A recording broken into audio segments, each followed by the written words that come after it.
మిత్రులందరికీ శివరాత్రి పర్వదిన శుభాకాంక్షలు.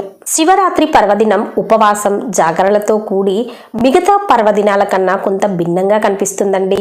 రాత్రిపూట పూజాధికాలు జరపడం ఈ పండుగ రోజు చూస్తూ ఉంటాం.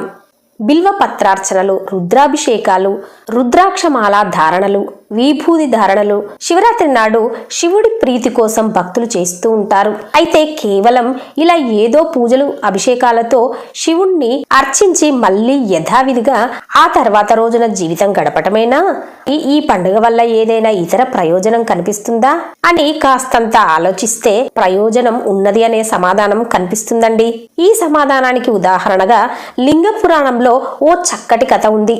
సాక్షాత్తు ఆ పరమేశ్వరుడే శివరాత్రి వ్రత ప్రభావాన్ని పార్వతీదేవికి చెప్పిన శివరాత్రి వ్రత కథ ఈ వీడియోలో చెప్పుకుందాం ఫ్రెండ్స్. వీడియో మొత్తం చూశాక వీడియో నచ్చినట్లయితే ఒక లైక్ వేయండి, షేర్ చేయండి, ఛానల్ని తప్పకుండా సబ్స్క్రైబ్ చేసుకోండి. మీరిచ్చే చిన్ని లైకే నా వీడియో 10 మందికి చేరడానికి ఉపకరిస్తుంది ఫ్రెండ్స్. నేను మరిన్ని వీడియోలు చేయడానికి నాకు ఎంకరేజ్మెంట్ లా ఉంటుంది. సాక్షాత్తు ఆ పరమేశ్వరుడే శివరాత్రి వ్రత ప్రభావాన్ని పార్వతీదేవికి ఈ కథ ద్వారా చెప్పాడు. పూర్వం ఓ పర్వత ప్రాంతంలో ఓ బోయవాడు ఉండేవాడు. ఉదయాన్నే వేటకు వెళ్లడం, సాయంకాలానికి ఏదో ఒక మృగాన్ని చంపి దానితో తన కుటుంబాన్ని పోషించడం అతడి దినచర్య. అయితే ఓ రోజు ఉదయమే వెళ్లిన ఆ బోయవాడికి చీకటి పడే వేలైనా ఒక్క జంతువు కూడా దొరకలేదండి. దాంతో అతడు నిరాశగా ఇంటి గుమ్మం పట్టాడు. అలా వస్తుండగా అతడికి దారిలో ఒక సరస్సు కనిపించింది.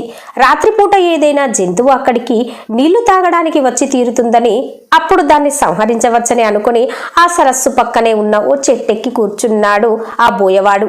తన కంటి చూపునకు అడ్డంగా ఉండడంతో ఒక కొమ్మ ఆకులను తుంచి కింద పడవేశాడు. ఆ బోయవాడు ఊతపదంగా శివశివ అంటుండేవాడు. అలా అనడం మంచో చెడో అతనికి తెలియదు. కానీ ఆ సమయంలో అలా అంటూనే కాలం గడిపాడు. అలా గడిపిన రాత్రి శివరాత్రి పర్వదినమండి. కానీ ఆ బోయవానికి మాత్రం అది తెలియదు. రాత్రి వేళ మొదటి జాము గడిచాక ఒక ఆడజింక నీళ్లు తాగేందుకు అటుగా వచ్చిందండి. దాని మీదకు బాణాన్ని ఎక్కుపెట్టాడు బోయవాడు. అయితే ఆ జింక తాను గర్భం దాల్చానని, తనను చంపడం అధర్మమని వదిలిపెట్టమని ప్రాధేయపడింది. మామూలుగా అయితే అతడి మనస్సు క్రూరంగా ఉండేది. కానీ ఆ జింకను చూడడం, పైగా అది మానవ భాష మాట్లాడేసరికి బోయవాడు దాన్నేమీ చేయలేకపోయాడు. అలా రెండో జాము కూడా గడిచిందండి. అప్పుడు ఇంకొక ఆడజింక అటుగా వచ్చింది. దాన్ని సంహరించాలనుకునే లోపే అది కూడా మానవ భాషలో తాను తన భర్తను వెతుకుతూ విరహంతో కురిసించి ఉన్నానని, పైగా బక్క చిక్కిన తన శరీర మాంసంలో అతడి కుటుంబానికి ఆకలి తీరదంటూ విడిచిపెట్టమని ప్రాధేయపడింది. ఒకవేళ మరి కాసేపటి దాకా ఏ జంతువు దొరకకపోతే తానే తిరిగి వస్తానని, అప్పుడు సంహరించమని వేడుకుంది. మొదట కనబడిన ఆడజింక కూడా అలాగే పలికిన సంగతిని గుర్తుకు తెచ్చుకొని బోయవాడు ఆశ్చర్యపోయాడండి. మూడో జాము గడిచేసరికి ఒక మగజింక అతడికి కనిపించింది. దాన్ని బాణంతో కొడదామని అనుకునేంతలోపే ఆ మగజింక కూడా మానవ భాషలో మాట్లాడింది. 2 ఆడజింకలు ఇటుగా వచ్చాయా అని బోయవాడిని అడిగింది. బోయవాడు వచ్చాయని, తనకు ఏ జంతువు దొరకకపోతే ఆహారంగా తామే వస్తామని కూడా తనకు చెప్పినట్లు బోయవాడు మొగజింకకు చెప్పాడు. అప్పుడు ఆ మొగజింక అయితే ఆ 2 జింకలను ఒకసారి చూసుకుని వస్తానని, అప్పుడు తనను సంహరించమని పలికి వెళ్ళింది.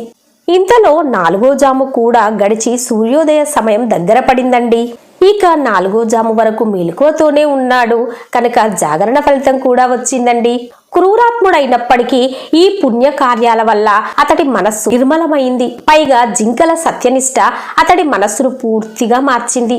శివరాత్రి పర్వదినం అని తెలియకపోయినా అనుకోకుండా ఆ పర్వదినాన చేసిన పుణ్య కార్య ప్రభావంతో అతడిలో మంచి పరివర్తన కలిగింది. అందుకే హింసను విడనాడాడు. ఆ జింకలు కూడా సత్యనిష్టతో ఉండడంతో పరమేశ్వర అనుగ్రహంతో ఆకాశంలో మృగశిర నక్షత్రంగా మారాయి.